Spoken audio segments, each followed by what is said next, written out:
na ihalo with statin. May mga antibiotic na ito, papaalam mo sa doktor mo pa naka-statin ka. Kasi may mga antibiotic, pwede tumaas yung risk ng side effect. Like yung mga erythromycin, clarithromycin, antifungal medicines. May mga gamot na hindi pinagsasabay. Kaya nga para sa akin, mas konti yung gamot, mas gusto ko. Kaya nga pinipilit ko muna yung mga home remedies natin. Number 5, ito na yung sinasabi ko, na unang side effect. Number 5, muscle pain and weakness. Oras naka-statin ka, laging masakit ang binti, laging masakit ang muscle, nanghihina, paalam sa doktor. Baka may muscle damage. May a few percent, baka 2%, mga ganyan. Number 6, liver symptoms binabantayan pag naka-statin. Kaya nga sa statin, hindi rin ako hot sa mataas na dosis. Alam ko, maraming doktor na nagbibigay ng high dose. Hindi naman mali yun. Sa mga pag-aaral kasi, yung mga big studies, para makuha nila yung haba ng buhay, hindi na heart attack, mataas ang dose eh.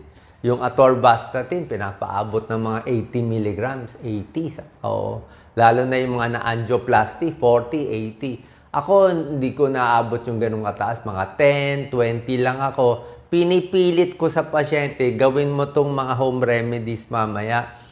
Pwede naman kasi umasa lang sa gamot, pero sa akin, hindi rin maganda sa inyo na high dose yung gamot nyo, pati side effect nyo, mas mataas ang chance. Ang tigas naman ng ulo nyo, kain pa rin ng kain ng matataba, ganun pa rin, overweight pa rin. So, parang sayang lang yung gamot, kinokontra mo rin sarili mo, di ba? May gamot gusto ko pero low dose lang. O yung tamang-tama lang. Kasi mas mababa ang dose ng statin mo, mas mababa yung side effect. Yun ang maganda, di ba? Mababa lang dose mo, ingatan mo pagkain mo, the less side effect, mas mahaba buhay. So, yan yung number 5, muscle pain, ingat. Number 6, liver symptoms. Yung naninilaw, ayun, pag naninilaw, ibang usapan na yan, naninilaw balat, mata.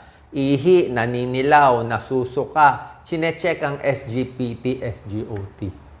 SGPT, SGOT. Lalo na yung may fatty liver. Sa may fatty liver, medyo controversial ang pagbigay ng statin.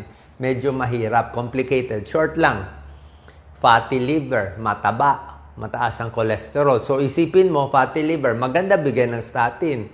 Pero, fatty liver, medyo namamagana yung liver, binigyan mo ng statin, pwedeng lalong mamaga. So, timplahan yun eh. Timplahan. So, usually mababang dose, pag tumaas yung liver enzyme, mas ayaw natin.